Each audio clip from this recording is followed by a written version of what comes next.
live, Michael. How are you doing today? I'm doing great, Martin. How are you doing? I'm doing great as well. Thank you very much. I love doing this live with you. Of Let's course. welcome everybody to the show. Today is Thursday, the 18th of June, and welcome back to AGTP Daily. We go live every weekday at 11 a.m. Eastern Time to discuss the most important tech stories in the U.S. Let's get right to it, Martin. Let's go. There's been a lot of chatter recently around Jeff Bezos' Prometheus. This is AI for the physical world. I want to talk about that a little bit with you. Later in the show, we will have some guests, some good guests actually today, a pretty good lineup. We're going to be joined by Harry Thomas, the founder and CTO at Frenos, to explore how AI native operational technology, OT, technology security, will help critical infrastructure operators understand real risk before attackers exploit it. And following that, we will welcome Kasey, the head of US at Upstage, to discuss how production-ready document AI is helping enterprises turn complex, high-stakes workflows into faster, more accurate, and more auditable operations. And finally, Ravi Shah, the CEO at Structure, will join us to talk about how mobile 3D sensing, probably with a phone, I'm guessing, will make physical world data easier to capture and turn into better manufacturing workflows and more accessible healthcare. Again, 3 should be really interesting guests this morning. So Jeff Bezos Prometheus, we've heard a lot about this recently. I wanted to dig a little bit deeper into this, Martin. AI for the physical world. So this is an interesting thing, right? So what are we doing here? We've spent a lot of time over the last few months talking about, what's the right way to say this? Like using large language models to solve a bunch of different problems. But there is, and you and I have spent a lot of time as well talking about, like, aren't there other things that artificial intelligence can solve, particularly if it has like you can have like 1 trillion parameters. And one of the things that these LLMs don't solve is what's happening in like the real physical world. And it feels to me, sorry, did I interrupt you? No. And it You're right. feels to me like there's a massive opportunity out here to move away from just like AI coding, writing text, making your office or whatever your sort of, back office stuff more productive into the physical economy. We spent almost no time talking about how to take like physical engineering. If you think about it, aeronautical engineering, engine engineering, like all this stuff, manufacturing, materials, devices. We spent a little bit of time talking about robotics, but not how AI can help the physical manifestation of robotics. We spent time talking about the software that runs on robots, right? And also really complex industrial systems. This, I think, is a massive opportunity. And there's been much less chatter around that than there has been around agentic coding, and particularly with stuff like Cursor and SpaceX buying Cursor.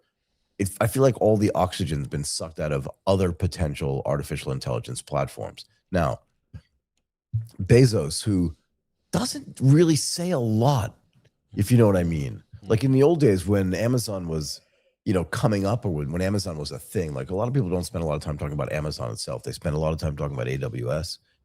But in this case, Jeff Bezos is coming out and saying this new company that had been in stealth actually for a while, right? Prometheus. And I love the way they name these things, right? It's like every kind of Greek or Roman god has to be, you know what I mean? Like that's how important your company is. Like where's Zeus? Do you know what I mean? Like maybe we should rename our company. No, Untitled Media is the best name already. No, it's the Everybody best name loves by it. far. But you understand my point, right? Like, Yes. come on, what is the name of the data centers that SpaceX has? What are they called? Colossus. Colossus, right? It's just like, can you think of another word to describe big and powerful? These guys have completely lost their minds. But anyway, so Jeff Bezos and this guy, Vic Bajaj, they've reportedly raised $12 billion at a $41 billion valuation, which is, but here's the thing. I think a lot of that money actually ends up being Bezos's money. Okay. Oh, wow. Okay. Right. So this is one of these things where it's like a little bit of insider dealing in a way. It's like inside baseball in the sense that they say they've raised a bunch of money. And yeah, they did, like JP Morgan put some money in, Goldman put some money in, BlackRock did.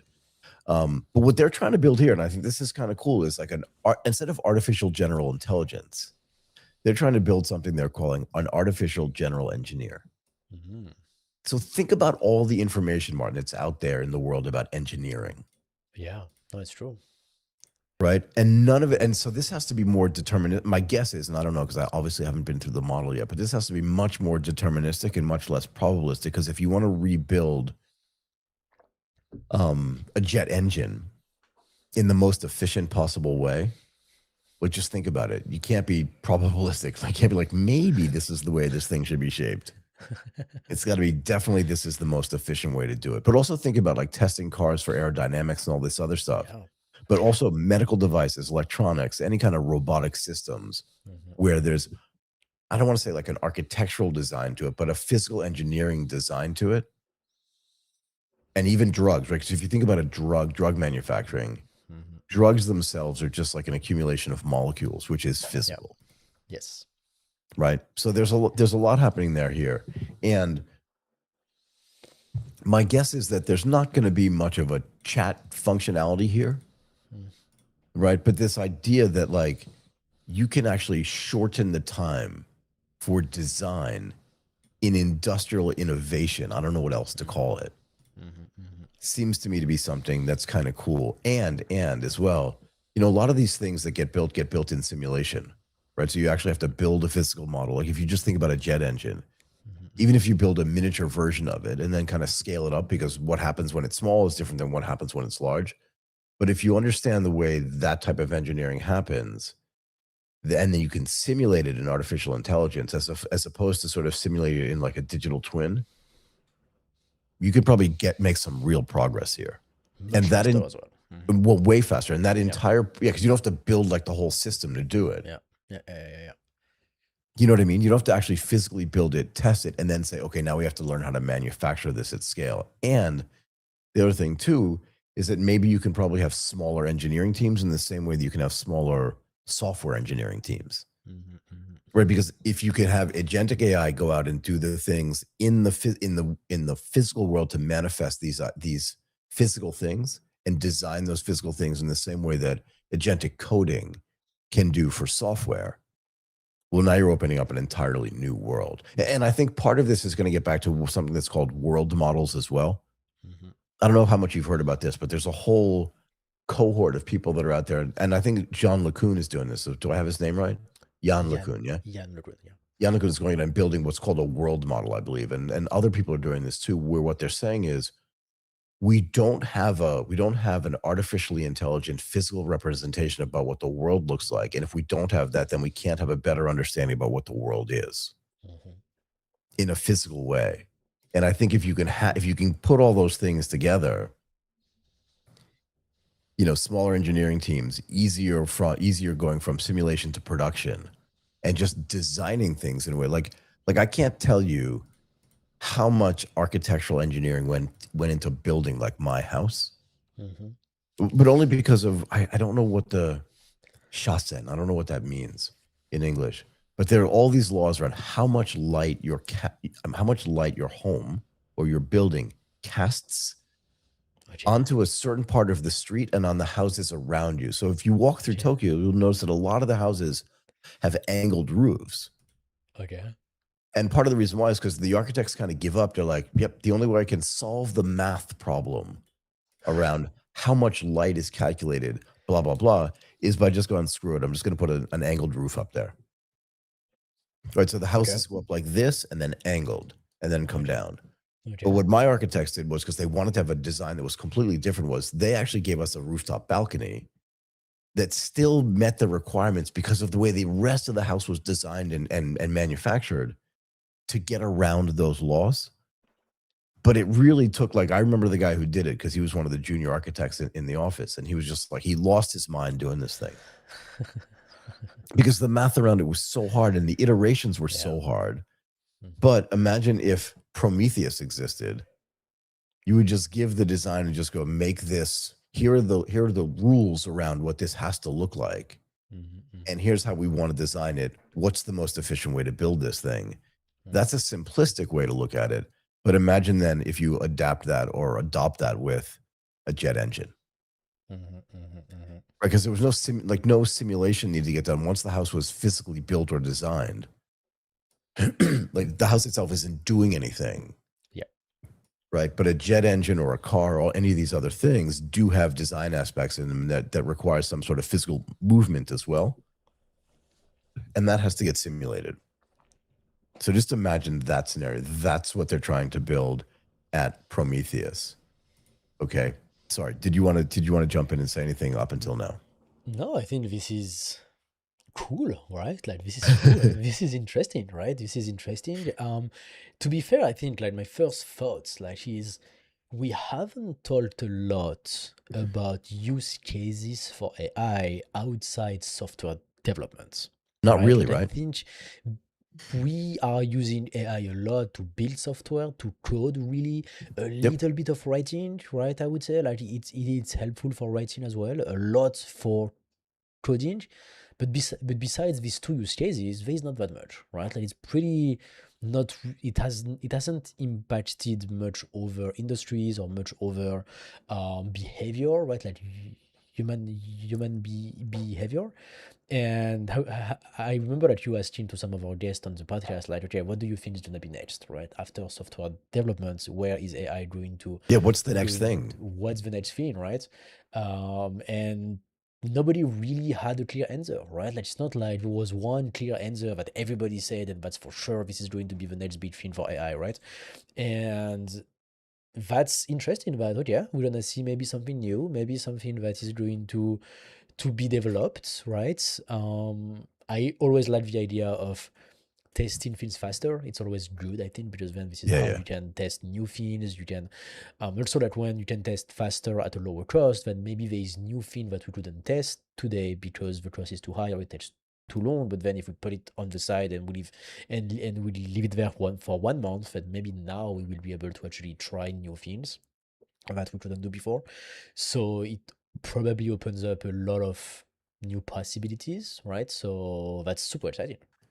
Yeah, and also like if you think about it, I think some of even the other big companies that are involved here, whether it's Nvidia or Siemens or the robotics companies or even some of the other, like if you've never been in a clean room, so you've never been in a room where actually semiconductors are actually being made, but it's almost as hard to make the machinery that makes the semiconductors Mhm.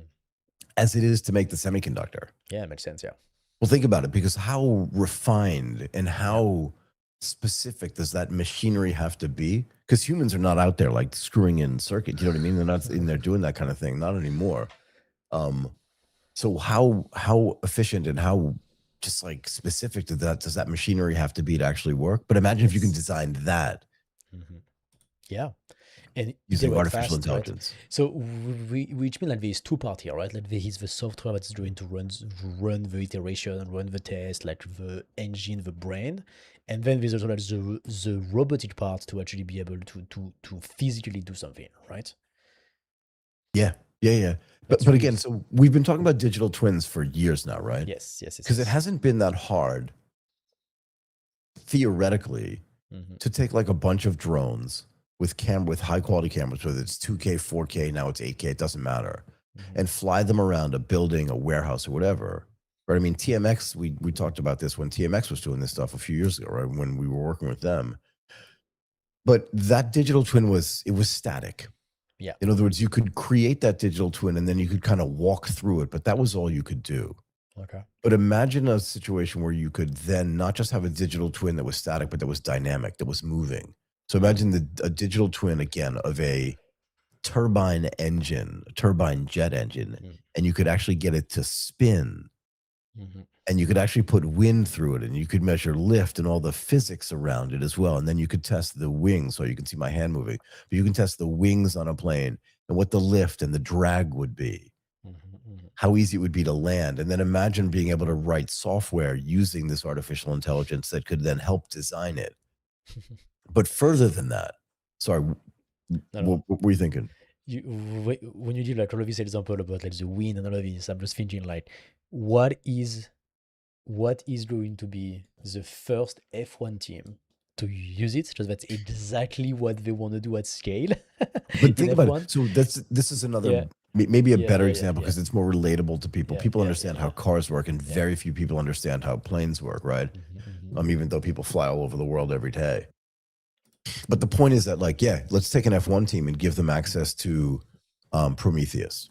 Yeah, and now we can do way more testing, which which is doing to be fun, because there's always like this cat and mouse game in F1 where you have the law and you have what people understand from that. And sorry, there is the rules and there is what people understand from the rules. And everything that is not forbidden is okay, basically. So Basically, right? and so I can imagine a world where in 2 years some teams start to use Prometheus because it's not forbidden, right? And then Yeah, they can yeah. get the massive advantage, and then it gets banned, and then blah blah blah, right? Like it's always the same story with F1. But if it works the way that you describe, it would be super helpful for them. That's exactly what they are doing all day. Like if anyone want to learn more about this, you can go have a look at how they design the car in F1. You can look at the Netflix series as well. It's insane the amount of simulation that they are doing, both on the computer Yeah, yeah. and also like they build like replicas of the car. They have wind tunnel. They Tunnels, also yeah. go on track and they put some Sensors. painting. So they have some sensors, yes, but they also put some physical painting on the car. So then when the car is actually racing on the track, we can see, where the painting is moving, Yep. what are the lines to actually confirm what is the airflow, right? And so like the amount of testing and data that they are dealing with is just insane. And so if you can use this example basically to understand what are the possibilities when you can put AI into the testing phase and then to iterate faster and to make more progress on the test side. Yeah, that F1 would be an amazing lab for that. Would be an amazing lab. But I mean, Yeah. imagine a situation right now where like they probably have disparate, so very different and disconnected systems Yeah. for Yeah. design. Mhm. But also think about material design as well. Mhm, I can't believe that the same system that's designing the shape of the car is also designing the material that's used to build the car. mhm, mhm. And if it has healthcare applications, which means it has pharmaceutical applications, like pharma, again, it's just a bunch of atoms, right? Mhm. Being combined in a specific way. So material design as well, like artificial intelligence should allow material engineering to jump leaps and bounds ahead of where it is today because of all the ways you can simulate it in a way that you cannot do today. Yeah. So imagine having like there must be some combination of molecules that makes a much stronger material than we've already made today. Mhm, mhm, Do you know what I mhm, mean? mhm.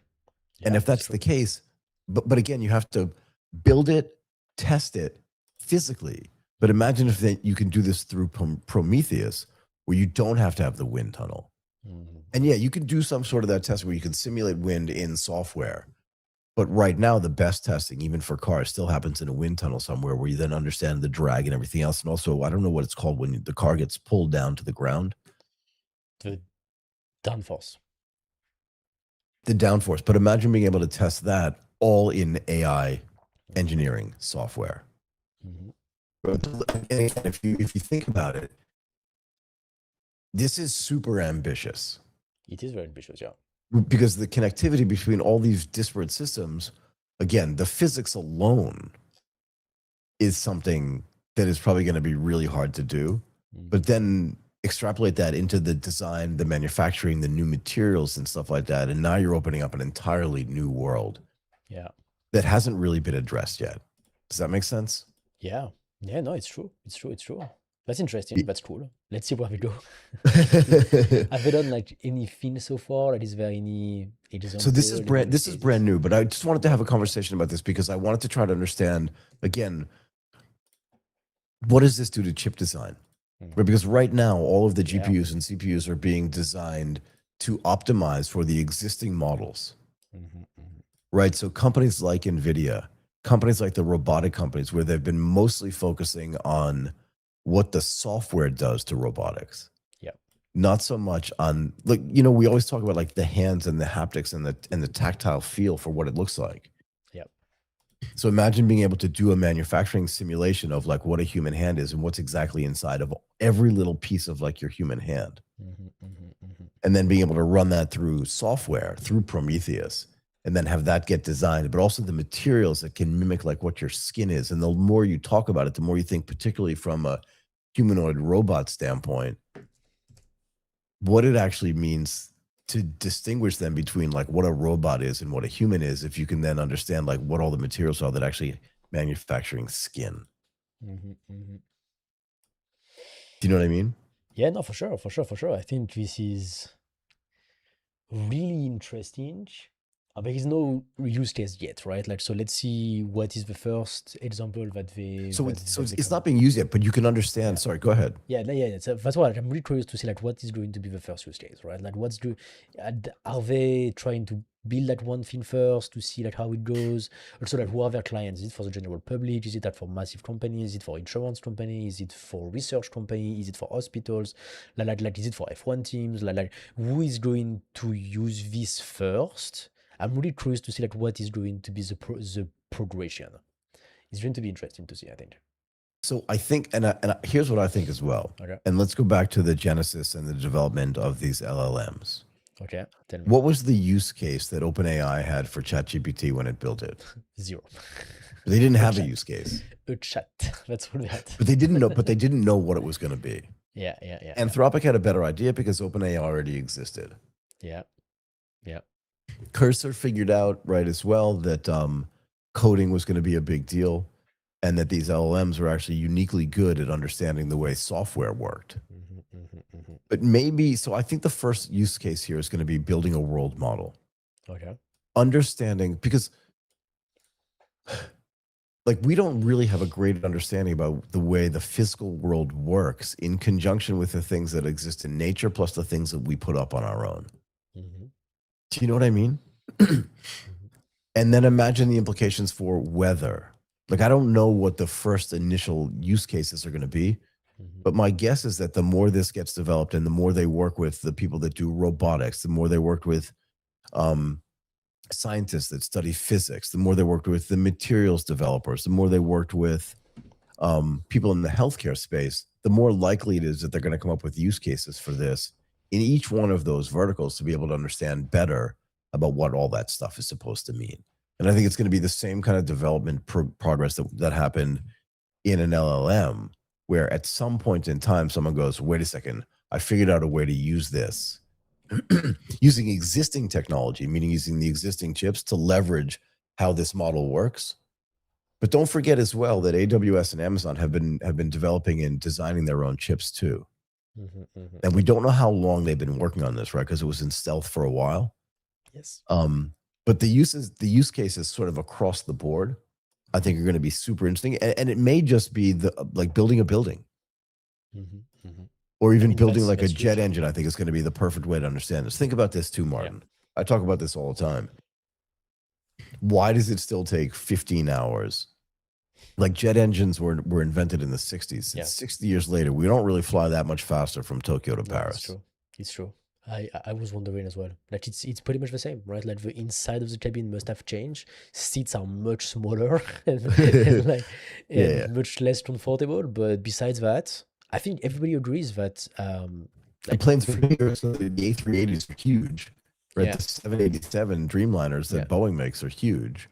So we figured out how to get more lift. Yeah. But we definitely haven't figured out how to, and the material design for like, I think these bigger planes are probably more flexible and stronger, but we haven't even come close to figuring out how to make materials that can go fast enough or engines that can fly fast enough to change. And I think that's going to be one of the best use cases here. But also think about a company like SpaceX, right? There just aren't enough rockets in the world to get enough data centers. And you know what I mean? So like all these things sort of feed off each other. And I think that that's going to be like one of the first use cases here is trying to figure out how you can take a physicist and figure out how you can fly faster and more efficient and better. Yeah, and in engineering, like you always want to test to be able to learn, right? And so if you can make this feedback loop so much faster because you are able to do it in a in a digital twin, I mean in a new version, right, of all of this, if you can test more things at a higher speed and at higher scale as well, then yeah, you can learn so much faster, and then the pace of this discovery can be much better. Yeah, and if you just think about like design, space exploration, all the sort of simulations that need to take place to make this stuff work, and also think about it like a code, like the more I think about it, the more I figure like code generation for industrial systems as well. Anything that's happening in the manufacturing space or manufacturing optimization, most of that stuff has been done, yeah, using software in some cases and using sort of mathematical software, but not kind of reinventing the way all this stuff gets done. Mm. Right. So if you combine this idea of generative AI, where you can design almost anything and then run it through a physics engine like Prometheus and a materials engine like that, well, then you can probably figure out a way to make everything that we use better, faster, stronger in the physical world, right? Because we've already kind of figured out how to do that in the digital world. Yeah. Yeah. Yep. Yeah. So that to me actually ends up being super interesting. Um, and I think there's a little bit more here, right? If you Tell me. go to, I already mentioned this a little bit, but semiconductor is another place where I do think this is going to be Mm. like, just imagine having artificially intelligent driven design tools for like I told you, I knew a guy who went to MIT. This is back in in the early 90s. I knew a guy who went to MIT and was involved in chip design. Okay. And again, the dude lost his mind doing this stuff because it's so intricate and so small. It's like you're designing things you can't see. Mm. But imagine now being able to take a software that understands all the information about physics, about electronics, about electricity, and then do chip design there, because we've kind of we haven't reached the physical limit of like what a chip can do, what a GPU or a CPU can do. But every time you make it smaller, it just gets harder and harder to design and harder to manufacture. So chips alone could be a really early proof point for the way this works, both from a chip design standpoint, but also from a manufacturing standpoint. And imagine being able to improve like just the power, man, what's the right word I'm looking for? The power efficiency of a chip, Mm-hmm. right? Because all that stuff is balanced. Think about, like, we talked to the guys at ARM, right? There's this massive, you can make a chip as powerful as you want, but if it sucks in too much power, it's going to get too hot, and then it's not going to work that well. So imagine being able to design those two things in simulation, in software, in real time. It's going to have to change the way chips get done. And the more I think about it, the more I just think, like, remember we had that conversation with Alvin Graylin, Mm-hmm. and I said to him, like, why don't we make contact lenses that are dynamic and blah, blah, and have all this stuff in it? And he's like, they're already working on it. And they've been working on it for 25 years. But imagine a situation where something like that gets designed by Prometheus. Mm-hmm. Yeah, no, it's for sure. For sure. It's something. It's something. Let's see how it goes, right? But like the chip is like super example because like right now we need a lot of them and there's clients for that, like right now, right? So AWS, for example, would be a great client for them, right? So they would be very happy to have new chips, faster, better, stronger, cheaper, right? Like everything. Everybody needs new chips. So yeah, it looks like the world. I mean, right now it's actually really interesting because yeah, we've been only doing AI for software so far, a bit of writing, but software is the real big thing.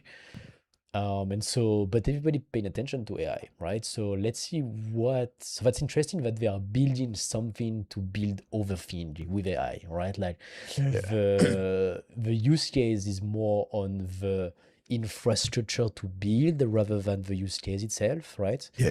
And this is interesting that it's going into that direction. Also, like it made me think about something, Michael. I think right now we are at a very interesting time. Sorry, we're in a very interesting moment in time What is that? because I think since Agent AI came out a couple of months ago, right? I think a lot of companies are trying to To implement Agent AI into their companies. Like they are trying, to improve their workforce, to improve their workflow, maybe change their workflows, organize their data layer, and do all of these things to be able to enable their team with Agent AI and to use this super great tool into their companies, Yep. right? And we see also, like, some startups who try to do something, some services who say, hey, we're gonna help you, like, with this product. It's with Agent AI. We are going to help you implement Agent AI, blah blah blah. Yeah. But my feeling is when you have a big company, TechStripe, for example, who is, or Salesforce is a better example, who is like, okay, we are going to implement Agent AI internally first, the likelihood that I think in less than a year we start to have knockoff of this internal product that become external products because they Yep. are really helpful. Like for example, Slackbot, right? Yep. Like they are really helpful internally for Salesforce because they have figured out a way to actually use agentic AI for themselves first, and then it becomes a product that is available to the public. We are not at this point yet because it's too early. I think now companies are still trying to figure out like what to do with agentic AI. But I think pretty soon we're gonna start to see big companies starting to sell the product that they have built for themselves to the world, right? And I think that's pretty much the same idea here, where you can have somebody who say, okay, we're gonna use Prometheus to be able to build something for ourselves, and maybe this is going to then turns into something else that they are going to create, that they are going to have, we're going to have better chips, better engine, or for things like this. And I think it's an interesting moment because it didn't happen yet, but I'm pretty sure it's going to happen very, very, very soon. Yeah, for sure. For sure. For sure. Yeah. The other thing you have to ask is, Mhm. sorry, who's gonna fund this, and why would they fund this? Tell me. Right? Why would they do this? Mhm. And I think part of the reason why is that at the end of the day, I want to say this the right way. I want to get this thought right. What happens in the software space is much more easily replicable and copyable than what happens in the physical space. Because if the manufacturing plant for software, right, is just a bunch of guys and a bunch of computers on a platform, you can spin up an agent that can, look, we've done this, right? Where like you can literally take an LLM or like Codex, right? Or you can Yeah. take excuse me, Opus 4.8 or Fable 5 and say, here's what this product looks like in software. Rebuild it for me. Mhm. And Yeah. then you can tweak it a little bit. You can have like some very fancy CTO like look at it and fix it. And you can actually build some pretty sophisticated products. Mhm. And the barrier to entry is really just your imagination on like how fast you can get that done. Yes. But in the physical space, there's no way to really do that because you can have all this proprietary information and all this proprietary data. And even if you have that, how long does it take to spin up a factory that can then actually manufacture that thing? And you have massive supply chain issue as well, right? Like Well, yeah, it's not because what's the easy. supply? What's the supply chain for building a SaaS product? It's like just a You bunch know what I of mean? of engineers, and that's pretty much it. And a bunch of computers. But if When you want you to rebuild a an jet i- engine, or an iPhone that to sell at this scale, you need a supply chain and a logistic that's insane, right? Like you need to right? be amazing at that. It's way harder than it looks. So I think the idea here is that, and we talked about this, the models that are being run right now, these frontier lab models, how defensible are they going to be from a business model standpoint in 3 or 4 years? Yeah, What do you think?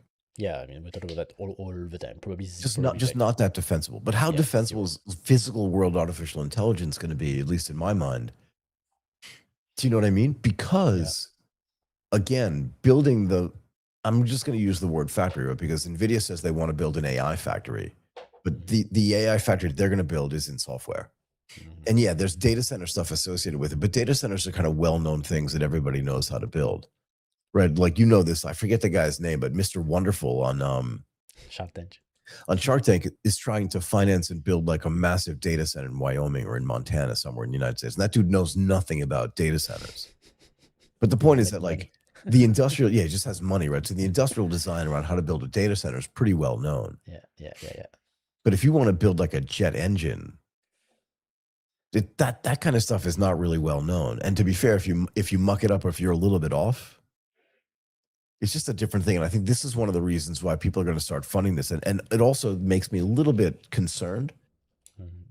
again about how much money is being put, because we've talked about this a lot, but the idea that the end game for artificial intelligence models are the LLMs that exist today, and even stuff like DeepSeek, the open No. source models, we know it's not. But like again, we're so deeply in the morass around these ideas that we can snuff out the fact that that's not the end game.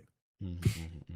But most people can't, right? Yep. Because they're not thinking about it as much as we. It doesn't mean we're smarter than everybody else. It just means we're more involved. Yep. But think about being able to replicate these world models and also this physical world AI. And with a little bit of proprietary data, it's got to be way more defensible than software because of the simulation environments, all the engineering workflows, all this kind of stuff that doesn't exist in software. And you're right, the supply chain stuff, I think, is going to be the real killer. Yeah, the supply chain, the logistics, right? Like if Amazon, I mean, if Shopify is not Amazon, it's because the logistic of Amazon is just next level. And that's something that Shopify has never built, right? Like Amazon has their own airport. Like, let's just think about that. They have Like their own airplanes. they have their own airplanes, they have their own airports. I mean, just like it's just a different world, right? Yeah, And yeah. so if tomorrow you want to compete on e-commerce, then somebody will build their own airports, like good luck, right? Like good luck, Right. it's not gonna be easy at all, right? So, but on software, and Max is back, Michael, with us on the show. Hello, Max. I hope you're well. But yeah, on software, like as Matt says, you can just build a lot of things in a much easier way, right? Like like we've done the same thing. We've just rebuilt Yeah, a lot of yeah. software that we were using daily and paying for in just a couple of prompts on in Opus, and then we can just get it for free and integrate that into our entire system, and that works really well. But yeah, like even if you have the design for the iPhone, even if you can do it right, you can build the software and all of these things, you still need all the material, you still need all the supply chain, you still need all the logistics, you need to assemble them, and then it doesn't mean that you will be able to sell a billion of them, right? So yeah, the physical world, you're right, like it looks like much more defensible, much more moat around what they are going to be able to build, way harder to compete there, even if the pace of innovation can be much faster. So yeah, they may have like some big winners who will be able to take big advantage of it. Yeah, and you have to we also have to understand as well that like even something as I don't even want to say simplistic, but as simple to think about as Mhm, selling software mhm, is way easier at some level than selling a physical good that has to be shipped somewhere, regardless of the supply chain. yeah. Or like just getting an iPhone from a Foxconn factory in China after it's manufactured, after the supply chain has already been all organized and stuff like that to create that phone and build all the machinery that actually needs to manufacture that stuff, along with training all of the people that actually do sort of the end of day manufacturing, putting the final screws in. Like Mhm. this opportunity is just so much larger and way more defensible. Right? Because every Yes. time, again, you and I were talking about this earlier today, but like people are contending that DeepSeek now is on the same level for some of its performance metrics as ChatGPT Mhm, mhm. 5.5. But even you're right, even if you could design the best iPhone in the whole world, there are plenty of people out there that have been simulating designs of iPhones forever, like what the new one should look like, what the new one could look like, or what something that just has a screen looks like. But then the ability to take that and put it into manufacturing and do the entire supply chain is almost impossible. And then to sell a billion of them, and And then which to mean sell like a billion of them, the that's the supply sales part chain, the around this, right? And logistic, and that's got to be practically impossible to do, just impossible. Yeah. No, yeah, that's why right? So it's very interesting. Yeah. that's one of the reasons why this is going to get funded. But imagine if the money that gets sucked out of the reason why wanted to talk about like the funding of this and the investing here is again because we've spent a ton of time talking about how much money this industrial scale, nation state scale type of investing goes into just what's happening with Anthropic and OpenAI. Imagine what happens, and remember, so far we've heard of no competition to Prometheus either. It's gonna be hard. We don't know what's happened. We don't know what's going to happen, like in the stealth space, Yep. if this continues to be developed, right? Because there could be plenty of other companies out there that have already had this same thought, but we just don't know that they're operating yet, right? Because they haven't. And remember, because Bezos and this guy Bajaj were also operating in stealth for a while, so we would not know if there are plenty of other companies where the founders are not as famous as these two Yeah. that are already working on the same thing. Michael, I'm sorry, but I will have to leave. Harry, our first guest, has just arrived. So I will leave you here, and I leave you for a couple of minutes, and then we will welcome Harry to the live. Go deal with that, and then we can bring Okay. Harry in. I've got a few more things So to if you say want to about this give the anyway. audience a few more information in the meantime, feel free. Exactly. Thanks everyone for joining us, and I will see you back tomorrow to talk about the news. Enjoy my Okay. cup of the guest. I'm gonna talk about some constraints as well. Sorry, Martin. Go ahead. Then thank you See, very much for bringing Harry in. Okay, so we spent a lot of time on the aspirational side of this, but I always like to talk about there are always risks and there's sort of excuse me, always some constraints here. And I think the first constraint is merely just like validation. In software, the bad answer, if like the software is not working, it's pretty easy. It can be fixed pretty quickly. And that's really straightforward. But if you think about the places where Martin and I have been talking about where this stuff is going to get implemented, like in jet engines or in medical devices or in robotics or in industrial systems, um, thank you, Martin, for turning that off. In robotics or industrial systems, like a bad design can create a whole host of other problems that don't exist in software: human safety, human liability, right? Insurance problems, regulatory problems, and frankly, just operational consequences. And the second constraint for me, obviously, would be data. Physical world, we always talk about like how data inside of big software style companies and SaaS companies or in companies that use what used to be called sort of big data is fragmented and is very siloed. But imagine how much effort has been put into taking that data and cleaning it in a way that makes it software available. This has not happened yet in physical world data. It's way more fragmented across CAD systems, CAM systems, PLM systems. Suppliers have different data, simulators, factories, all this kind of stuff is super different. And I think that that's going to be one of the biggest issues that we face here. And I think that the last constraint here is actually integration. How do we integrate all this stuff? We'll bring Harry in a second, but how do we integrate all this stuff in together? And the industrial AI actually has to connect all of this stuff. And I think that's one of the reasons why this stuff gets invested, because it's going to be super hard to do. And the people that actually can accomplish this are going to be able to accomplish something really defensible, but also really large. Okay. Let's bring in Harry Thomas, the founder and CTO at Frenos. Harry, are you there? I am here. How you doing? I am doing super. You can hear me okay. Obviously, otherwise you would not have responded to me. It's great to meet you. It's great to have you on the show. We wanted to have you on to talk about how AI native OT technology, OT security, will help critical infrastructure operators understand real risk before attackers exploit it. And before we get to that, why don't you just tell our listeners and our viewers what Frenos does at scale, and then we can jump into this in a little bit more detail. Yeah, no worries. So Frenos is a cybersecurity platform specifically designed for OT or critical infrastructure type environments, where we take your security data, much like your firewall configuration files, asset visibility, vulnerability data, build a cyber digital twin of it. And then we have an AI reasoning agent that we've named Syra actually attack the digital twin rather than production, to identify key holes, attack paths, vulnerabilities that future adversaries might be able to take advantage of.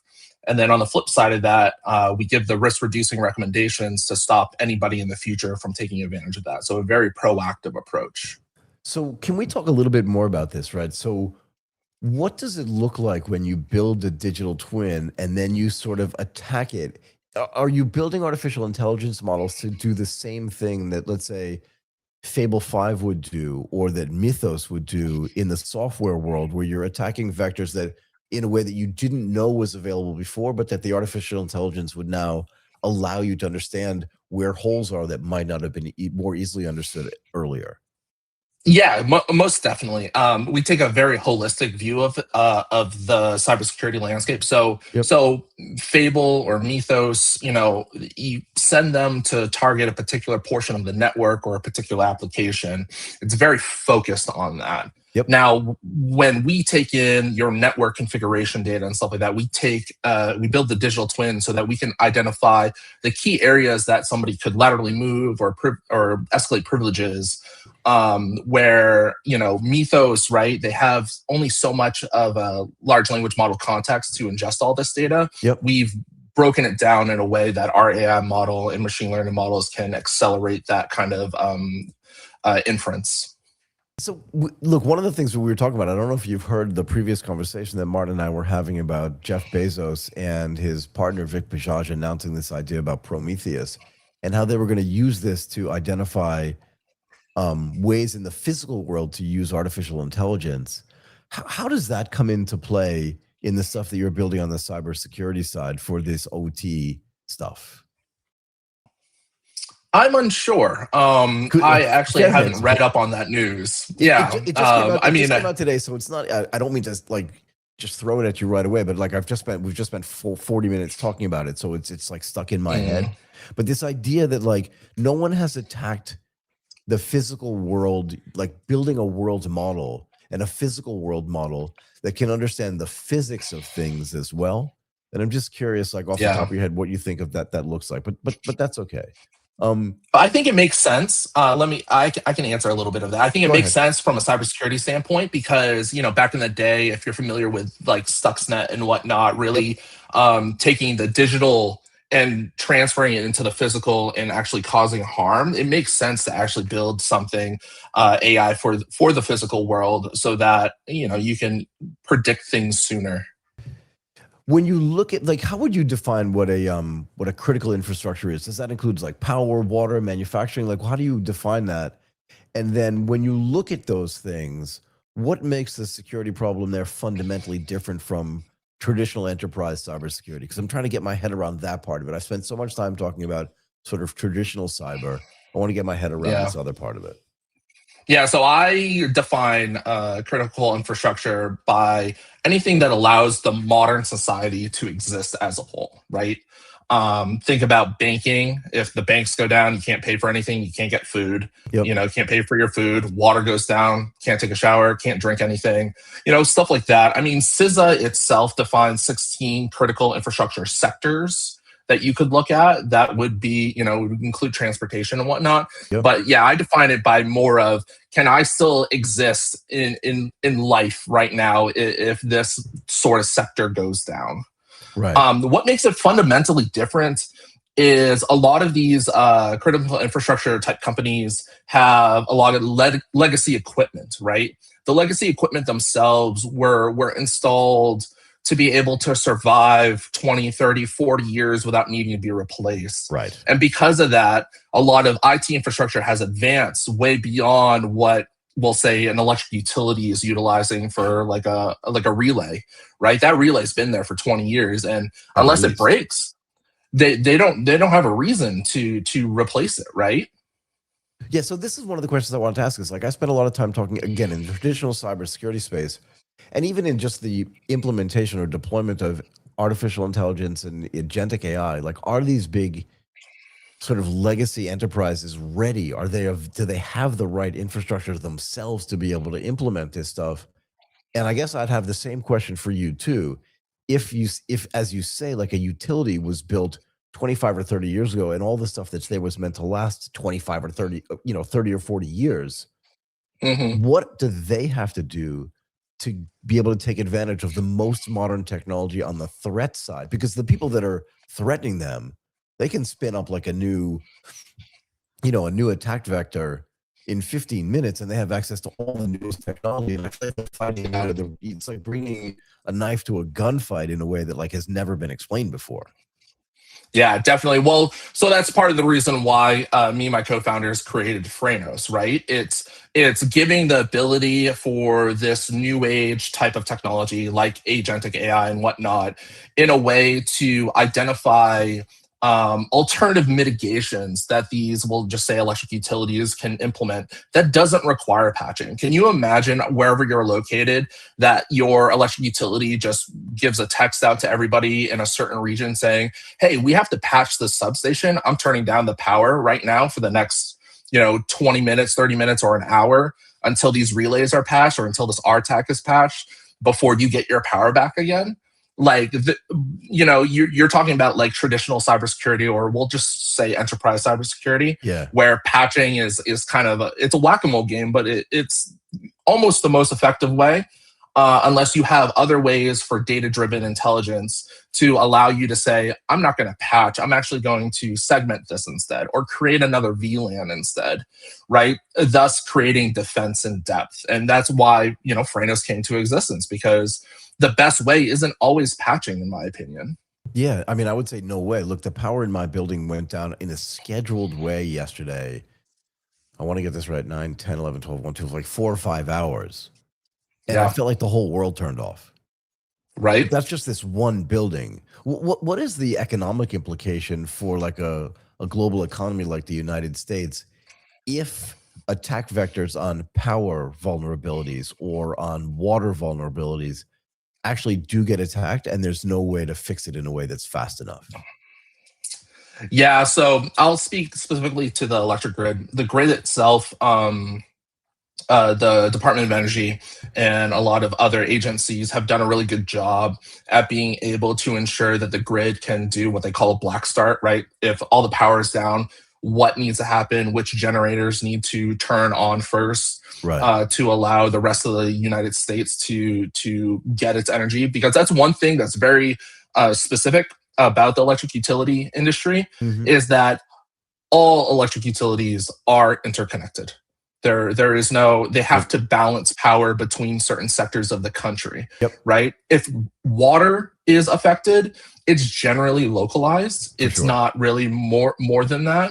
So in my opinion, the electric grid is definitely one of those things that you want to pay more attention to. And additionally, like transportation, right? I've noticed that more airports and Yeah. airlines are a lot more interconnected than we originally think. So that's another kind of sector to kind of pay attention to. How about maritime technology?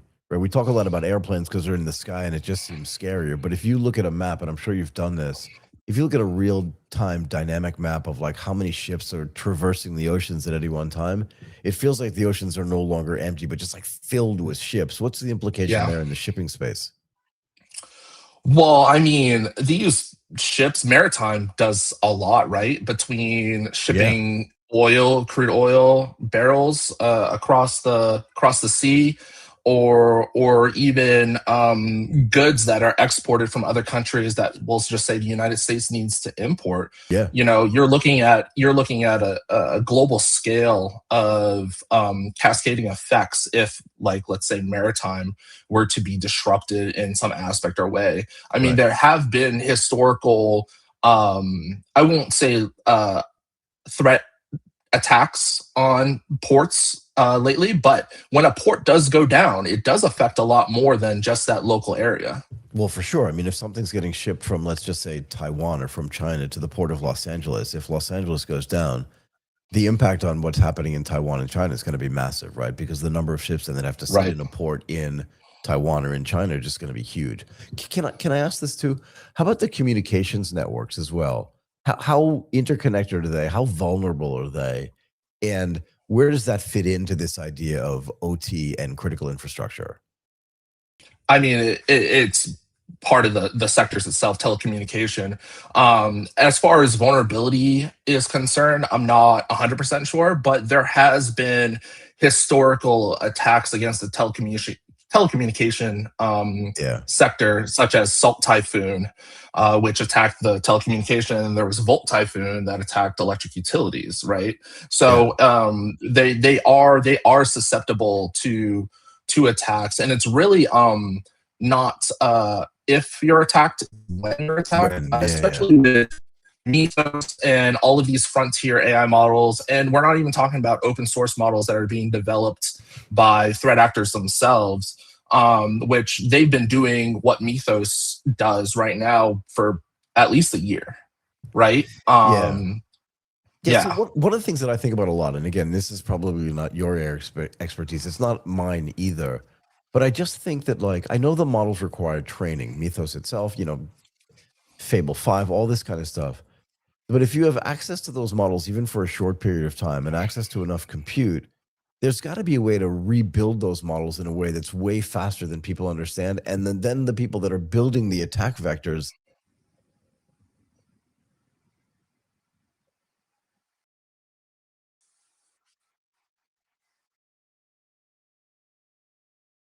right.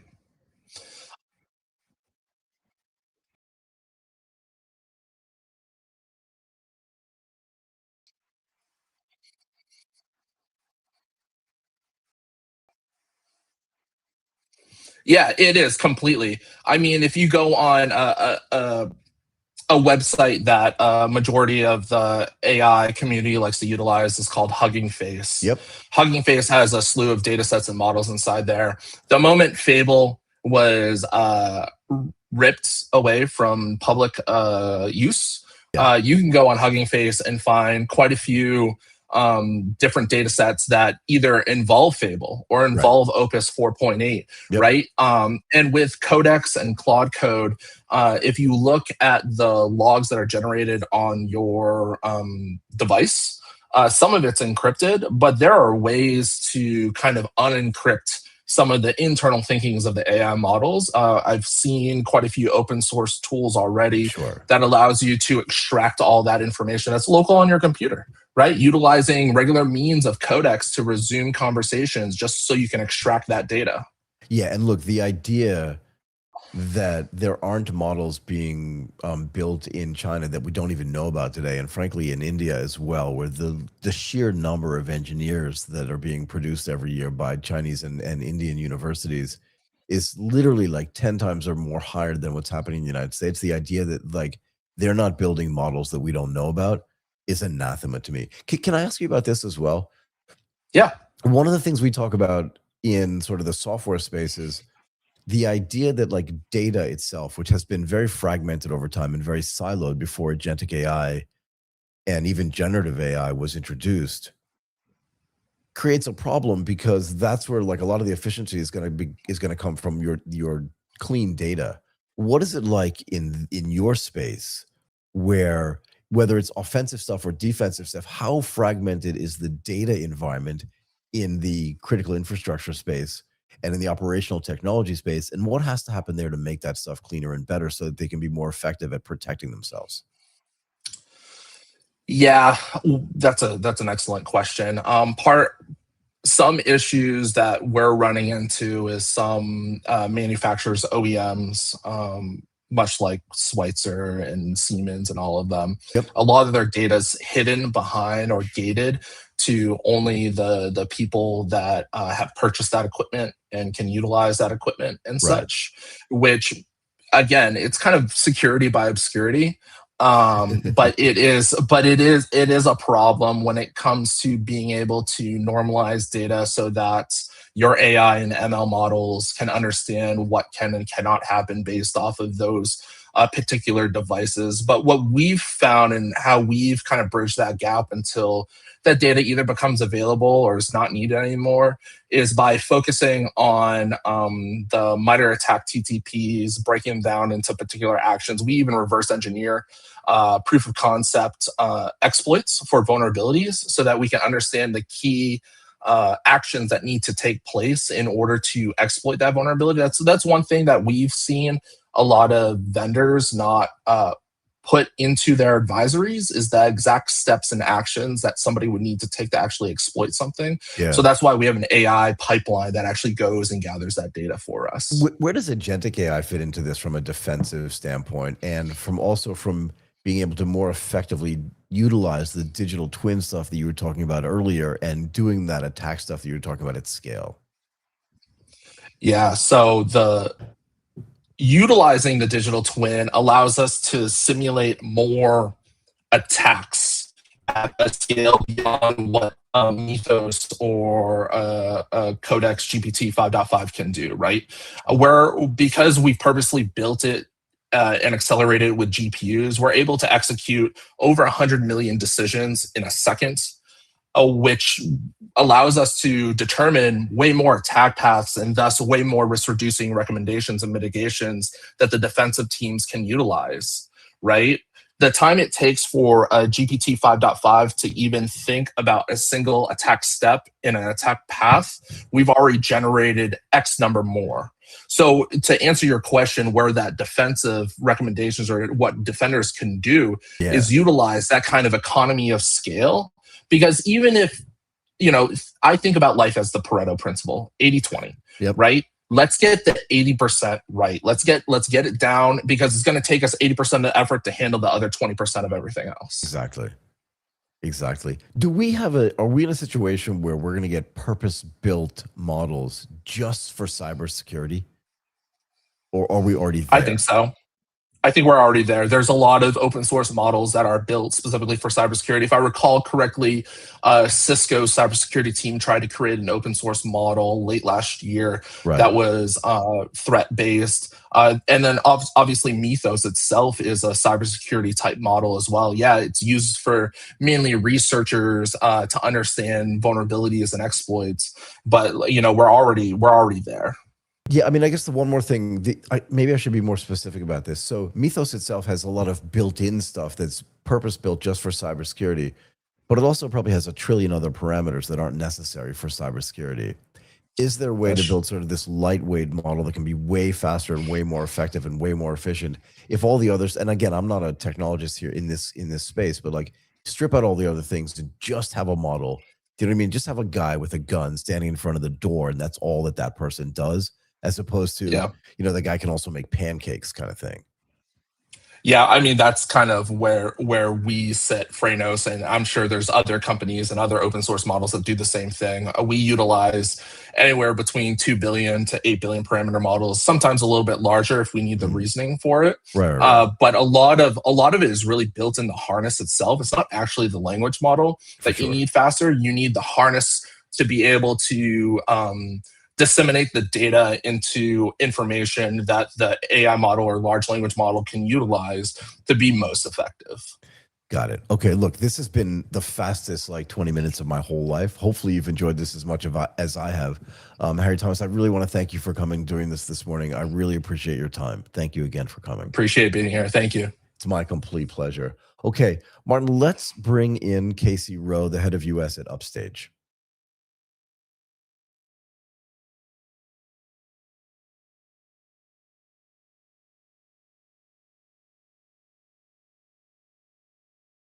Kasey, how are you? Very nice to meet you as well. Let's bring you all the way in. It'll be like one more second. There you are. Okay. Oh, very nice. Awesome. So, Kasey, we wanted to have you on because we wanted to talk about how production-ready document AI can help enterprises turn complex, high-stakes workflows into faster, more accurate, and more auditable operations. And before we get to that in detail, maybe tell us a little bit more, tell our listeners and our audience a little bit more about the important work that Upstage does, and then we can jump into it in more detail. Sounds good. Yeah. So, hi everyone, Kasey. Yeah. So I can start with introducing Upstage. Upstage, we are solving document chaos for regulated industry with proven ROI. And we built our own proprietary OCR and LLM technologies. We can get into the more technical details if anyone is interested. But all of these are very technical.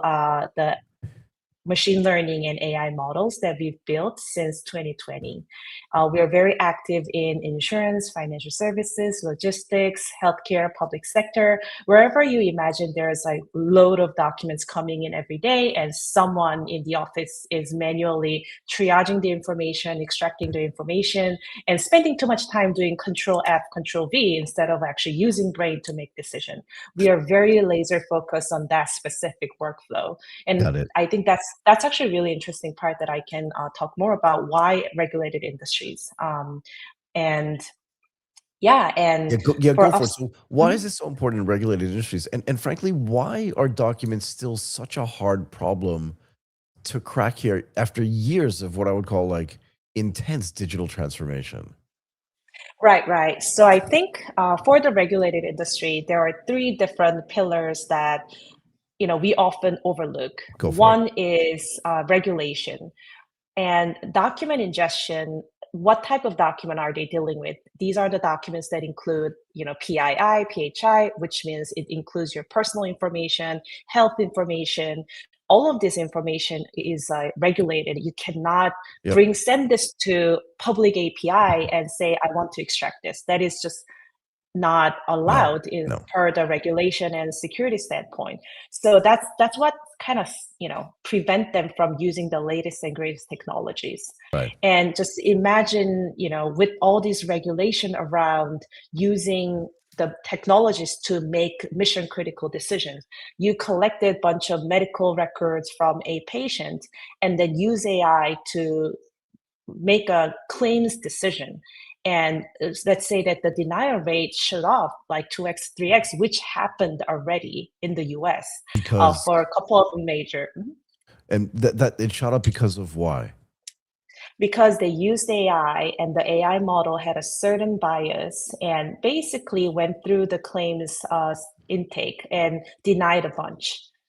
Right. So, And then, sorry, go ahead. And then you can't say, "Oh, what happened?" And you can't say as a company, "Oh, AI made that decision call." That's not a good enough answer. So Right. so going back to why regulated industry cannot just simply automate everything that they do. So does this require, because I agree with you, you definitely do not want personal information and definitely not personal health information. And it's not desired, but it's also not legal to send it out into the public domain.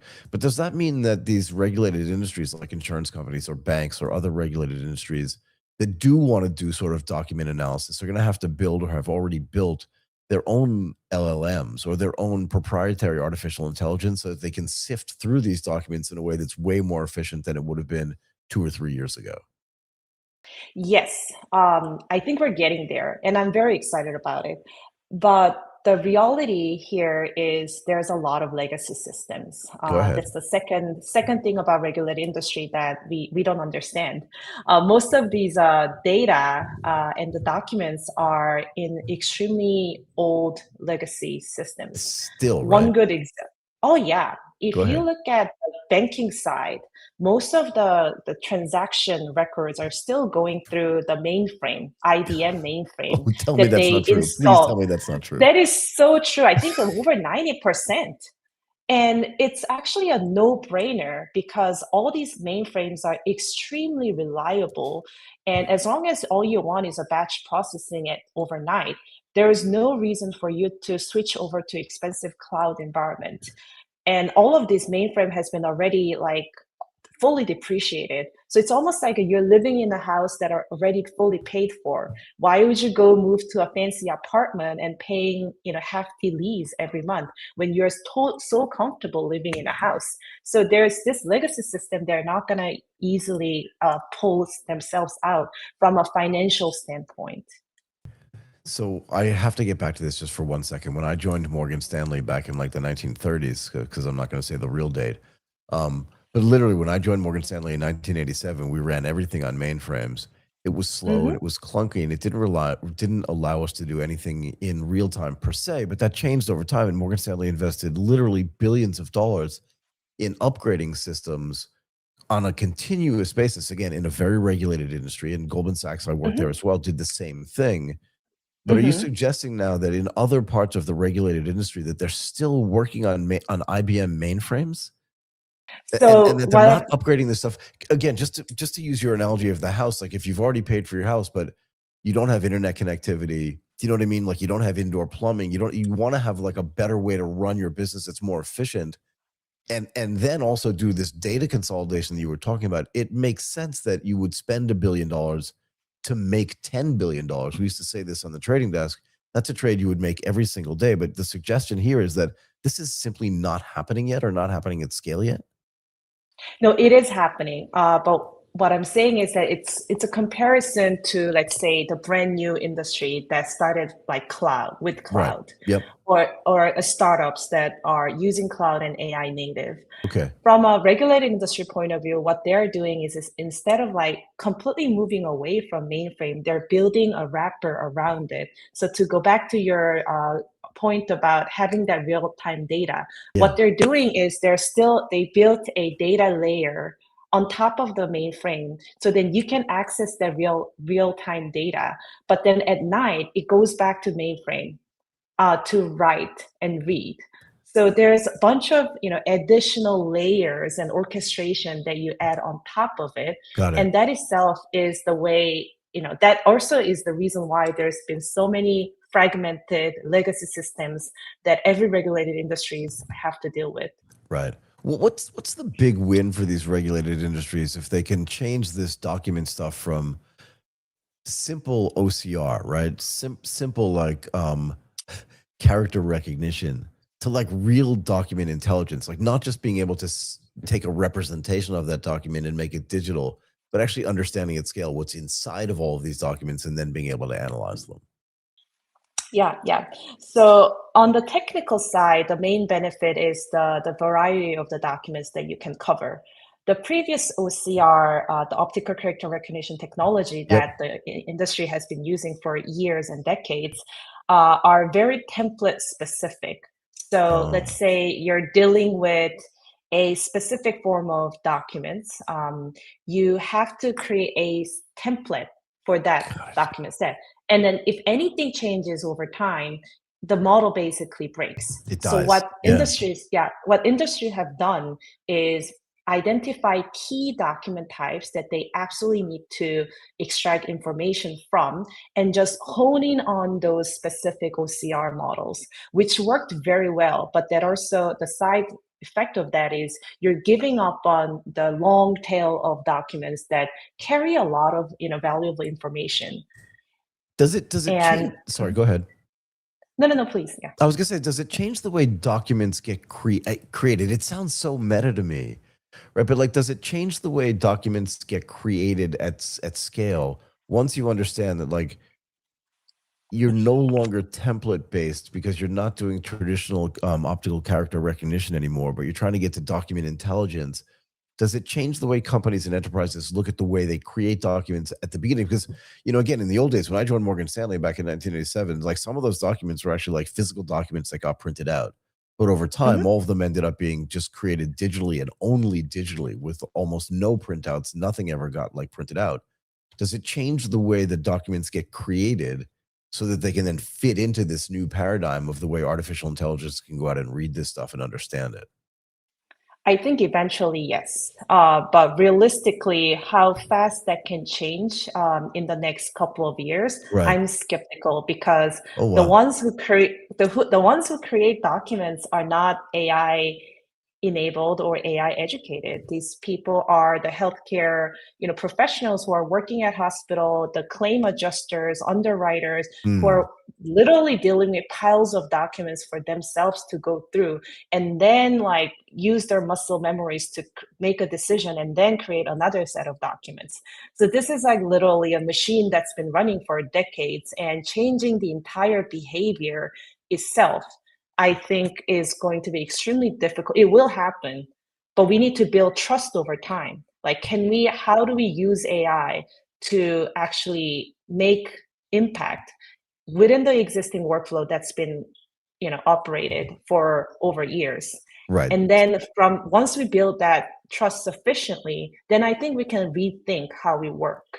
But I think we're in the transition period. So how hard is it? Because this is one of the other conversations we have all the time when it comes to implementing, whether it's generative AI or agentic AI, is the workflow itself actually has to change, right? So you cannot just take an existing process, layer agentic AI on top of it and say, okay, now we win, because there are places where like these processes have been designed for human interaction at scale. And if that's no longer going to be the case, how do these workflows have to be re-engineered so that agentic AI or any type of artificial intelligence can be most effectively used? And what has to change for that to actually happen? Right. I think that's a really important question. And the short answer, in our perspective, is, especially in the regulated industry, how a decision was made, the process itself, can be as important as the outcome itself, because of the regulation, because of the liability risk that these companies have to bear. For example, going back to, how did you make this claims denial decision? How did you make this credit card issuance decision? All of that has to be explained, and a step by step, and have to be, like, it can't be a black box. And the biggest challenge with AI right now is, if you let your AI agent to go say, hey, look at this set of documents and go make decision, it's going to go find 10 different routes each time to get to a decision. And that decision itself will come with a full analysis, but not exactly tied to specific information where auditors can go and say, this is page, paragraph 3 in page 55. Right. Yeah. How much so harder? Sorry, go ahead. And what I'm saying is, like, that needs to be mapped out as steps that AI needs to follow for the time being.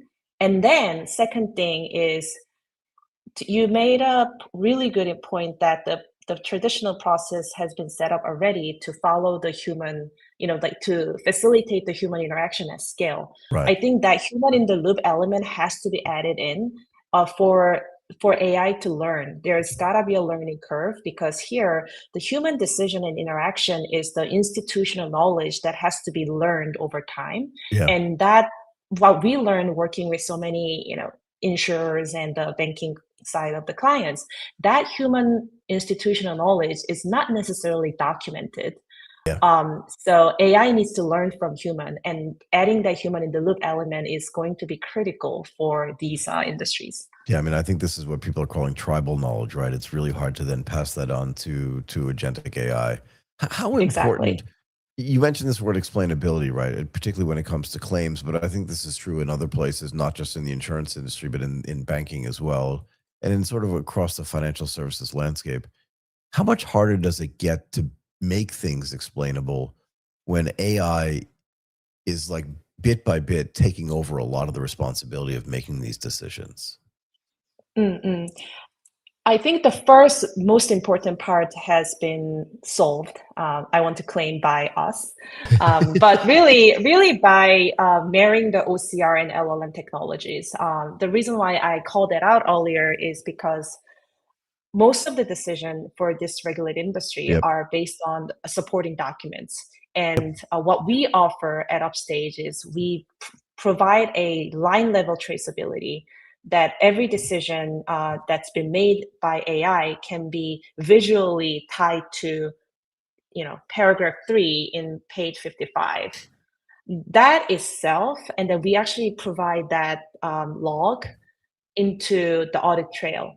So when the auditor comes back and say, where did you get this information? We can tie it back to, oh, because of this paragraph. So that first step can be solved. And LLM as a technology does not have that functionality that can actually go back to that traceable visual box within the documents. So that's why we're adding the OCR layer. We use OCR, our enhanced AI OCR, to scan through the documents before feeding into LLM, so we can create that visual grounding box for traceability. That's the first part. And then the second part is really, then you ask AI to make certain logical decisions based on this supporting documents. We don't have a clear answer. How do we make all of this extremely everything tied to specific evidence? But what we've learned right now is, if we just divide into step by step, like go find the information first, Right. make a logical decision on, first, do we have enough information? Check the completeness. Do we have any missing information from these 5 items that we need? Make that decision. We basically define what AI needs to check along the steps, and then have it go step by step. That itself actually gives us a lot more confidence that AI made a decision based on all these, sort of SOP kind of style documents that the organization wants it to follow. Right. Like, one of the things you said at the beginning of this conversation, and maybe this will be the last thing I'll ask you to address, was that there was an ROI that was sort of calculatable here. How does that work, and how do we know what the ROI is for all this stuff in document intelligence? Right. So ROI, by and large, is our clients typically want to measure it by how much automation that we can bring with our document intelligence suite, that the number of hours that's been saved by underwriters, claim adjusters. So that was like number one. And in that sense, it's relatively straightforward for us to estimate. So what we typically do is, we once they start using the tool, underwriters or claim adjusters can say, hey, this submission would have taken 4 hours. Now it's taking me 30 minutes. That itself is easy. But I think the unsolved part is the financial ROI. Yeah, that's what I want to know. Does this technology adoption make sense from financial point of view? Right. And that's where we focus, in a sense that right now, the frontier model, the latest and greatest ones, are extremely capable, but we don't think that you need all that big of model to do document intelligence. Document intelligence is something very niche, very specific. Yep. A smaller model can achieve much more efficiently. So what we do is we built a small LLM that is specialized and optimized for the document understanding. So it can fit on a few GPU that you can self-host in your own environment. You would have to, So yeah. once you start processing millions of pages every day or every month, your cost of operating doesn't linearly increase, and that's how we ensure the ROI from a financial standpoint. Do you think it's going to get easier to measure what that ROI is from a financial standpoint over time as companies get more used to using this? And then I'll let you go. Yes, 100%. I think we're already seeing the transition. Most customers start with experimenting with the frontier model, spending a lot on token cost. Yeah. And then like, oh, this is great, but it's like killing our budget. Then they come to us, hey, I heard you guys can achieve the same thing at a fraction of the cost. So they already know the value. I think the value itself is getting more clear. The denominator, cost, how much should we spend on this, is the missing piece. And I think as we as a whole industry becomes more mature with using this technology and adoption, we're getting that visibility more clearly on the cost point as well. Got it. I think that's just going to get easier and easier over time. Okay, Kasey, thank you so much for coming and doing this today. I really appreciate your time. This was actually very interesting. Thank you again. Likewise. Thank you so much. Bye. Bye for now. Okay, Martin, let's bring Ravi in as well.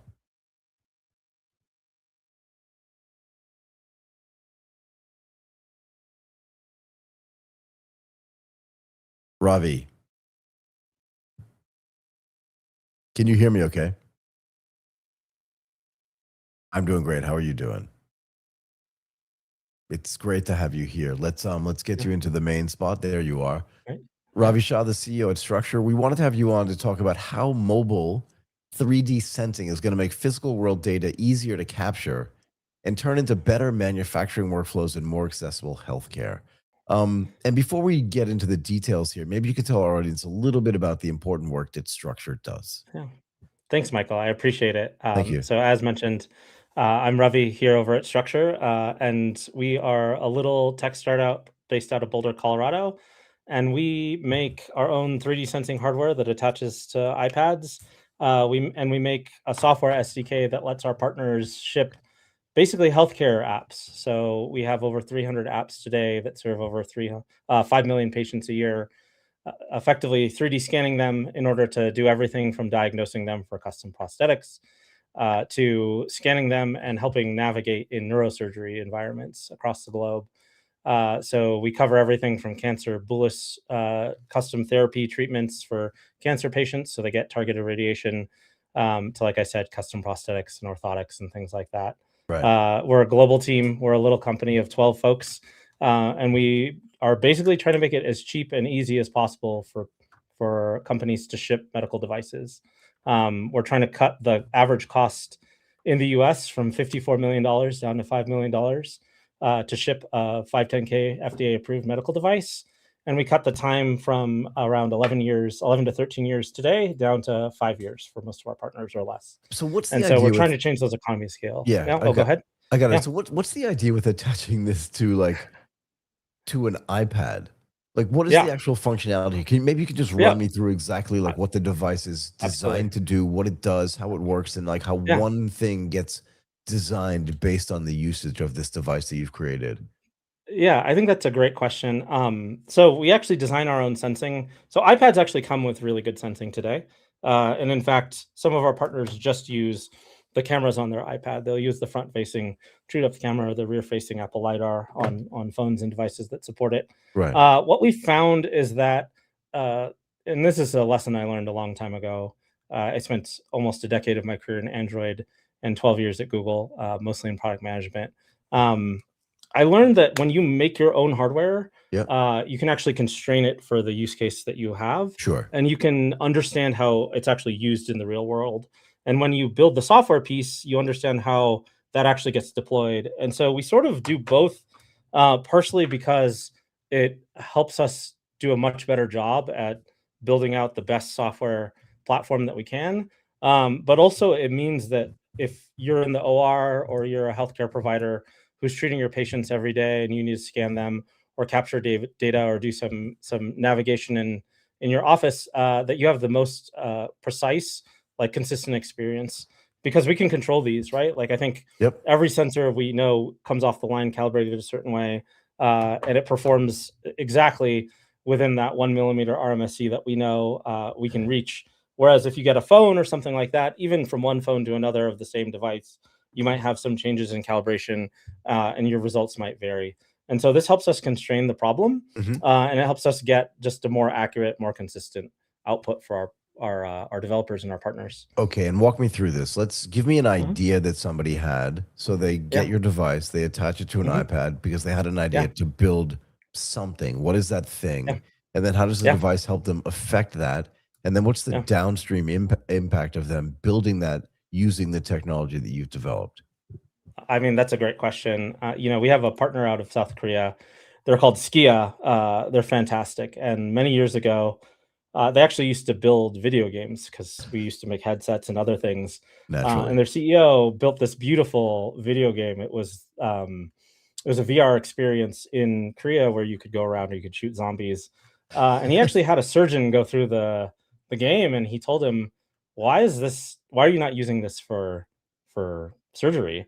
And so in late 2019, early 2020, he came to us and he said, I want to stop making video games. I want to build medical equipment. And so we actually spent the next few years helping them build out a solution that basically, and here it's just the same thing. It's an iPad with our sensor on the back, and it has a little case on it so you can use it in surgery. But this allows you to actually scan a patient in the surgical field. Where? So scan their brain, scan their arm? Like, what are we scanning?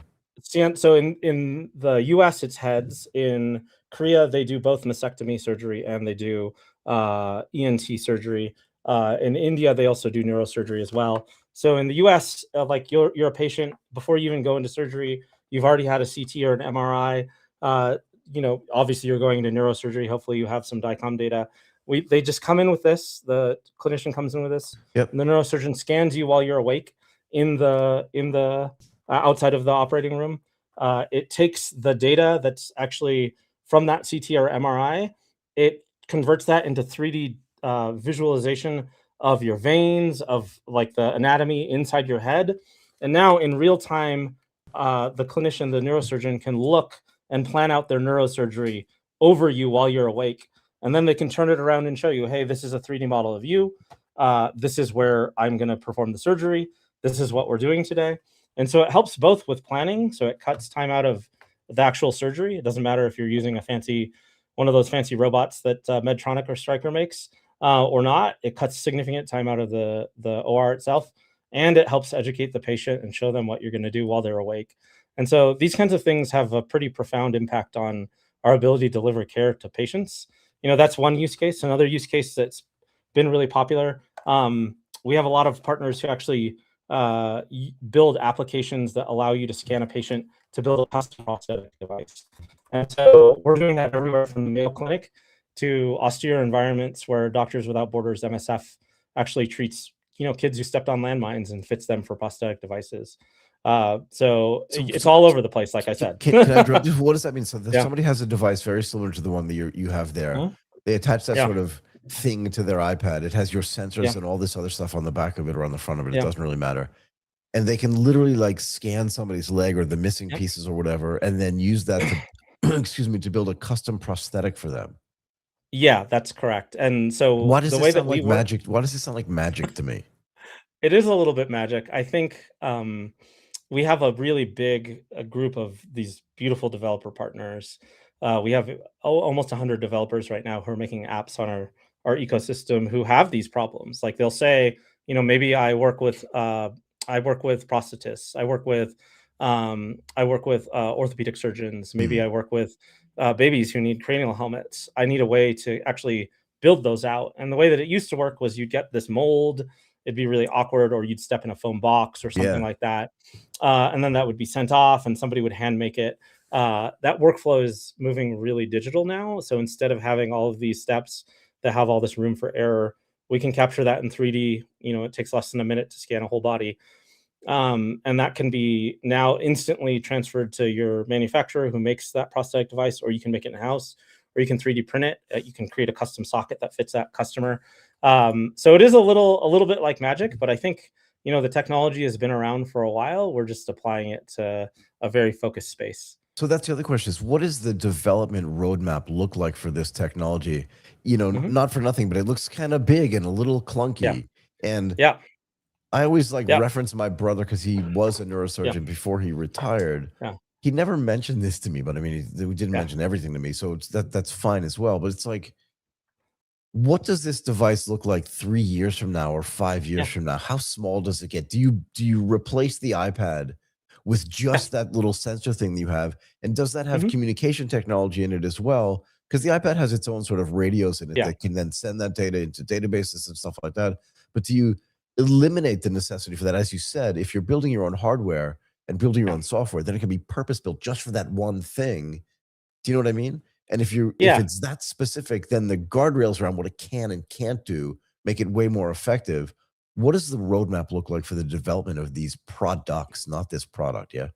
Yeah, I think that's a really good question. One of the things that we've done is we've built our platform to be as extensible as possible. Yep. We work on iOS today because there's a huge corpus of Sure. of data on how to build an iOS app, and so it's really easy for our partners to make something that's interactive, that's intuitive for the clinician. We work with third-party sensors. We work with, like I said, with just the sensors on your iPhone if you don't want to use our device. And actually, there's worlds in which we build a standalone device that's a little bit smaller, but it really depends on the use case. For instance, there are times you want to capture data, and having, you can use a smaller iPad too, a small form factor or something built in is great. There are times where you don't need to necessarily ingest data. You want to visualize what's going on. And in those cases, we have, we've worked on headsets in the past. We actually spun out of a company called Occipital, based here in Boulder. Is fantastic little tech startup that had quite a bit of amazing work done in the AR VR space. And I used to lead that business unit over at Occipital. And so we have a lot of workflows and a lot of experience adapting our technology to headsets and also handling that mapping and tracking there as well. So I think the future really is a multi-device future. I thought the same thing when I was at Google. It doesn't matter what you have with you. We should give you the best possible result that we can with regards to capturing or showing you what's in the scene. And I think it really is that, we stuff a lot into these devices now. I was in mobile for almost a decade, and that was interesting to me because this confluence of mobile compute and mobile internet and capacitive touch, in the 2006, 2007 era, there's this beautiful promise that at the intersection of all those technologies was something, a computer that you'd have with you all the time, and a computer that could just answer questions when you asked them. And so it didn't matter who you were in the world or where you were. If you had access to a mobile device, it was almost like a great equalizer. Yeah. Almost like Carnegie's vision of the library, that you could just get answers to your questions. I started seeing the next set of technologies that were interesting, like that next platform after mobile. It started adding in things like better mobile sensing, machine learning, what we traditionally call AI now. Those types of technologies could take that one step further. All of a sudden, we could start answering questions before people even knew what to ask. And so, I used to joke about this when I was still at Google with folks on the Daydream team, or what was called Daydream then. Now I think it's Google XR. But I don't know anything about syncs. I don't know anything about like what makes them work. But these devices could just answer questions before I know what to ask. So if my sink is leaking in my kitchen, I should just be able to hold up a device like this, or whatever it is I have on hand. It should diagnose the problem It should link me to a YouTube video that tells me how to fix it. Yep. It should fill up my cart at the local big box store. It should get me 10 local contractors and their prices for fixing it. But even before I know how to formulate that question, it should be answering that. And I think that's the promise that I see from this type of technology. It was really beautiful to run into to evolve this little structure piece of that company into a healthcare focused organization, because now we can apply that to the healthcare space. Right. We can answer questions for clinicians before they know what to ask. Yeah. How hard is it to demo this thing? I do not have my demo set up. I have a second camera here, but let me see if this is charged enough. Do you know what I mean? Like, couldn't you just scan your face or your head or something and just show me what it looks like? That would be kind of cool. Yeah. If that's possible. Let me show you right now. I don't mean to make you do like a live demo with no prep, but it just sounds so That's cool. totally fine. So here's just a quick app on our phone, and I'll just do a quick. Let me do something on my desk real quick. Because while you're doing that, I want to explain to people, like, this idea that the operating system that we use on iOS has so much more functionality in it than we'd imagined, right? That it's not built just to sort of run your phone, but that the SDK and the sort of the deep down inside the kernel of this operating system allows you to do stuff in the healthcare space that, like, you wouldn't necessarily be able to build that OS on your own.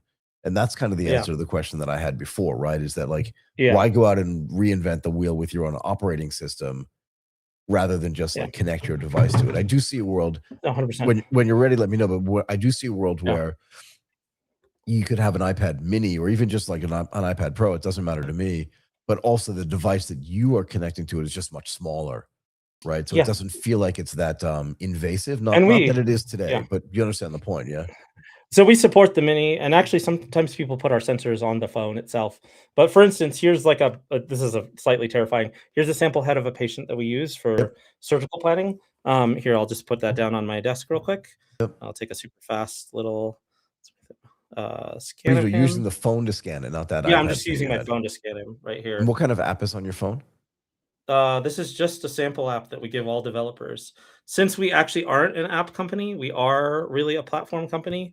We provide the tools to our developers to build their own experiences for their customers. Got it. And so we provide them with really robust apps. We do have our own app. It's called Structure Capture. It's sort of like hey, we had a lot of legacy doctors who would buy our products and they needed just a simple experience. But here you can see, here's just the raw scan. Let me show you what it looks like processed.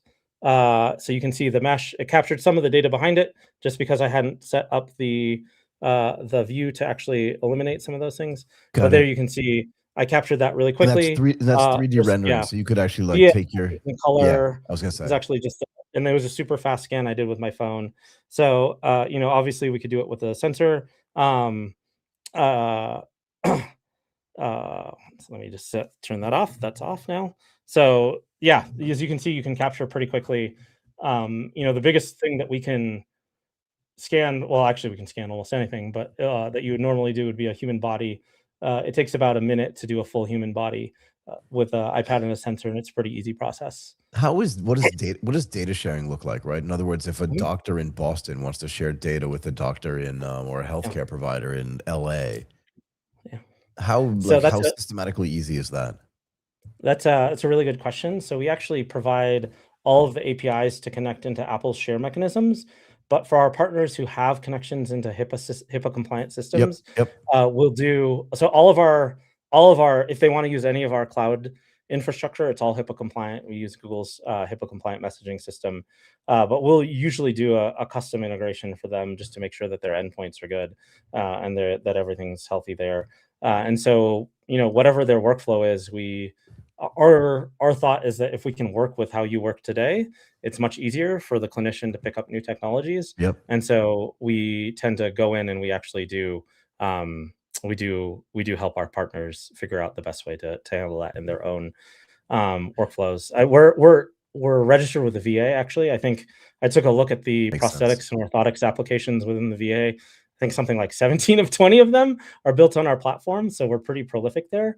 And we've learned a lot over the years through some of those partnerships and those integrations, how to provide data in a way that's safe for the patient, safe for the clinician, that's done in a way that's appropriate. And so everything can live locally on the iPad. The data does not have to leave if you don't want it to.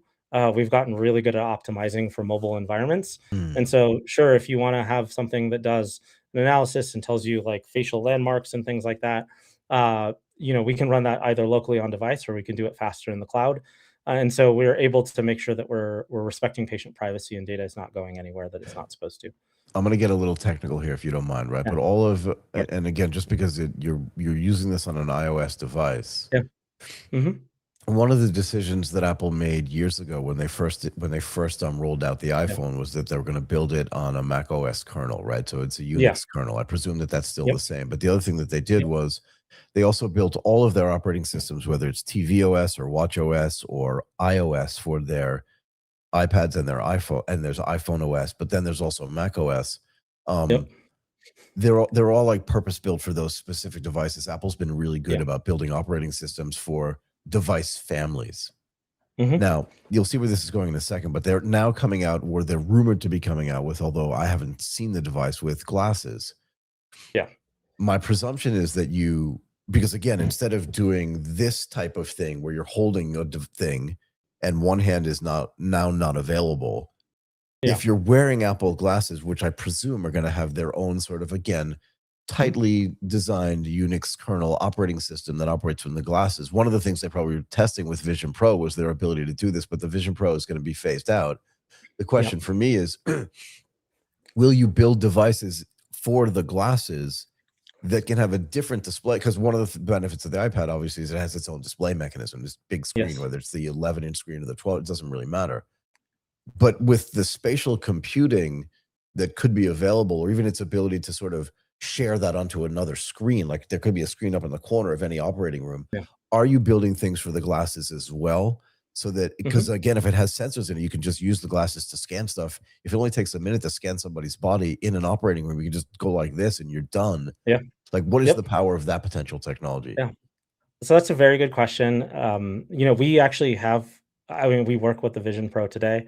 We don't really have a good, it's not in high demand from our customer base, but we do work with the Vision Pro, and we stay on top of what. Too clunky, too big. But again, it was a good test for my money. And also, not having full pass through. I'm really sensitive to swim. I can make it swim, right? Like even as good as it is, like fantastic. But no, I think inside out tracking. Can I just interrupt you for a second, because I believe really strongly that was never meant to be a market device. Never. It was meant to be like a test bed for an SDK. That was it. Sorry. And it was intended to get developers trying to think through what they could do with it. That's it. Exactly. And so if Apple opens up the sensors, we support it. Vision Pro was pretty locked down for a really long time. And now you can get provision to access most of the sensors on the device, although not all. But how about the glasses that are going to come out? So we'll see what they open up. It usually takes a little bit of time for us to get access to all the sensing. Fair enough. Even with TrueDepth, it's a black box. We actually don't get the raw stream. We only get the what they consider the full depth stream that's already been constructed for us. And so we don't get the raw data that's coming out of those, because this is the same PrimeSense team that built the original structure sensor was actually built on the PS1080, that PrimeSense, that projector that they built, this beautiful product, and they got bought by Apple in 2013. And so ever since they've been the ones who have been building out the TrueDepth implementation on these phones. But the problem with TrueDepth is it's really a black box, and the main consumer is Apple. It's designed for their their authentication ecosystem. And so we have to do a lot of tricks to get it to perform the way that we want. I suspect with glasses, it will be a little bit more open, because they want to have a really robust developer ecosystem. And we'll have to do a little bit of work to run our own SLAM. That the simultaneous localization and mapping technology allows us to understand the space and capture and map. But I'm sure that we'll be able to get there. It may take 6 months to a year before they open it up, but it's something that's very top of mind for us. One of the good things that Apple does is actually, if you have multiple iOS devices that have the ability to understand space, they actually provide you with a way to translate where they are in like the world frame coordinate system, like where they are in relation to each other, which I think is really interesting. One of the reasons I'm not working at big tech anymore is this idea that if we can map and track every set of glasses and phone and everything that you own in the same global coordinate system, if we do that for everyone, just like they were doing with Pokemon Go, you basically have Niantic was doing, you basically have like the world's most powerful ad platform, because not only do you understand, you have a deep understanding of space and how everybody relates to each other and where all these devices are, you can now start serving real and virtual content on top of each other.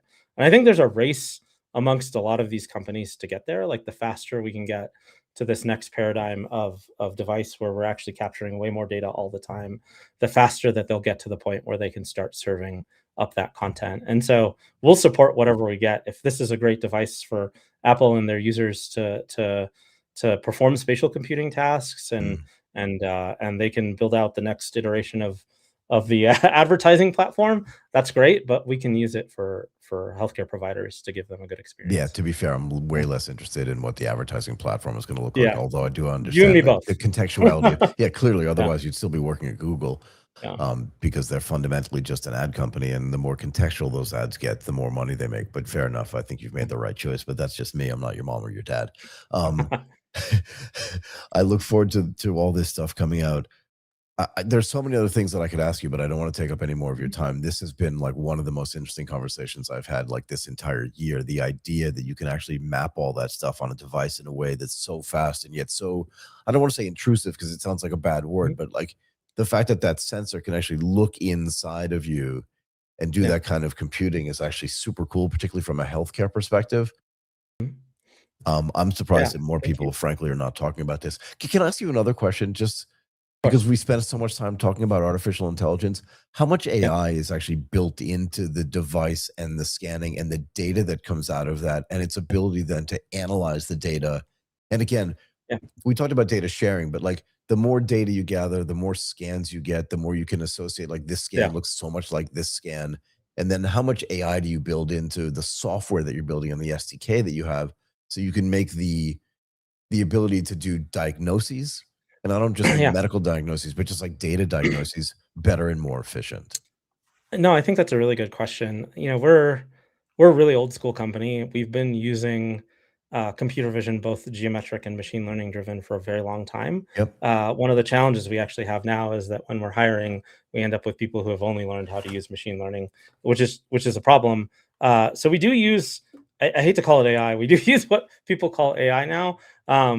And we've used it for a really long time. But the way that we really operate is we try to solve as many problems that are certain as we can. And so, we know what a straight line looks like. We know what a plane looks like. We understand those things, like physical parts of our space, we can map out with relative surety. So we can say, hey, we understand that these are points in space and they're recognizable. And so we do as much as we can through geometric computer vision. And then when there's a problem that is uncertain, that's where machine learning does a really good job. And so we implement machine learning to solve some of those problems. And so like if you have a foot and we can, with relative certainty, even without moving into machine learning, figure out where some of those landmarks are. But maybe there's something different about that foot, and we need to rely on machine learning to help solve that uncertainty piece in order to give us, the measurements. Or for instance, for the face, it's really hard to figure out the top of people's ears, especially if they have hair. It's called the otobation point. We can do that with relative certainty because we combine those two techniques. And so there's what people like to call AI in our stack. We don't, it's not what you're thinking of with like frontier models and I understand, and big LLMs, but we do implement so that intersection of geometric and machine learning computer vision to give you a good experience, and we have for a really long time. And we keep those models private. Like I said, everything we do today both can run on device and on the cloud. And so if you need to have something that isn't transmitting data anywhere, even to your own servers, you can do that as well.